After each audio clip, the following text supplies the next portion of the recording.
ब्रह्म विद्या गीता अध्याय 7 श्लोक 14। दैवी ह्येषा गुणमयी मम माया दूरत्या मामेव ये प्रपद्यन्ते मायामेता तरन्ति ते। एक जानवरों के चिकित्सक का बेटा बहुत शरारती था। एक बार उस चिकित्सक का मित्र विदेश जा रहा था, तो वह अपने बहुत खूंखार कुत्ते को उस चिकित्सक के पास छोड़ गया। बच्चे को शरारत सूझी। उसने अपने बड़े बगीचे वाले घर में उसे रख लिया। वह कुत्ता पूरे बगीचे में एक दुर्दांत राजा की तरह रहता, दिन भर सब जानवरों को काट कर भगा देता। उस बच्चे ने अपने एक मित्र के साथ मिलकर अपने बहुत बड़े हॉल में दर्पणों से एक भूल भुलैया बनाई। उसमें कई जगह भयंकर शेर का चलचित्र भी लगाया, जिसमें बड़ा सिंह दहाड़ता हुआ आता दिखाई देता। किसी चलचित्र पर कुछ मादा कुत्ते दिखाई देते, कुछ जगह केवल दर्पण होता, किसी जगह स्वादिष्ट भोजन का चलचित्र। एक अद्भुत भूल भुलैया बनाई। फिर उस खूंखार कुत्ते को वहां छोड़ दिया। उसने दर्पण में अपने को देखा तो समझा कि दूसरा कुत्ता है। वह उसे काटने दौड़ा। उस कुत्ते ने तभी देखा कि बगल में चलचित्र चल में से एक बड़ा सिंह उसके तरफ उसे खाने आ रहा है। कुत्ता डर के मारे दूर भगा। वहां दूसरी स्क्रीन थी। मादा कुत्ते दिखाई दिए। वह झट से मिलन के लालच में उनके पास भागा और स्क्रीन से टकरा कर घायल हो गया, लेकिन स्क्रीन से टकराना नहीं छोड़ा। तभी स्क्रीन बदल गई और एक पानी की बहुत बड़ी लहर गिरती हुई दिखाई पड़ी।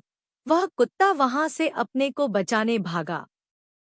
बहुत देर तक ऐसा ही भागता, ललचाता, डरता, कभी लड़ने के लिए तैयार होता और दर्पणों व स्क्रीनों से टकरा कर घायल भी हो गया।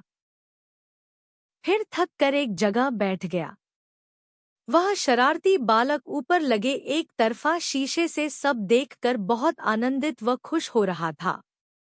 एक सजीव खिलौना उसे मिला था। उस लड़के ने उसकी तरफ कुत्ते का स्वादिष्ट भोजन भेजा। उसे खाकर कुत्ता भी सो गया। जब उठा तो फिर वही ऊर्जा, वही खेल शुरू हो गया।